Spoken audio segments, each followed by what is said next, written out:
Now on the top stories, Philippines, Gutierrez family nagluluksa sa pagpanaw ni Alexa, sister-in-law ni Rufa Gutierrez. Sister-in-law ni Rufa Gutierrez na si Alexa Huichico pumanaw na.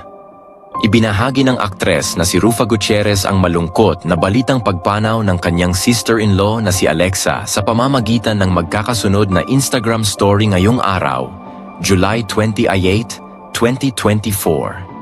Dito ay makikita ang ilang larawan ng mga masasayang alaala nila kasama si Alexa. Base sa post, sumakabilang buhay si Alexa kahapon, July 27, 2024, sa edad na 38. Ayon kay Rufa, I am still trying to process and accept that you are no longer with us. It's so hard. Words cannot express how heartbroken and shocked I am. I love you so much, my beautiful, irreplaceable Alexa.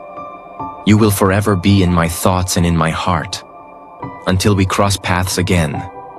I'll write more when able. Si Alexa Huichico ay asawa ng kapatid ni Rufa na si Elvis. Kung matatandaan, sumailalim sa gamutan si Alexa kasunod pagkakasakit nito ng leukemia. Noong July 1, nakapagdiwang pa si Alexa ng kanyang ika-38 na kaarawan habang nakakonfine sa St. Luke's Hospital.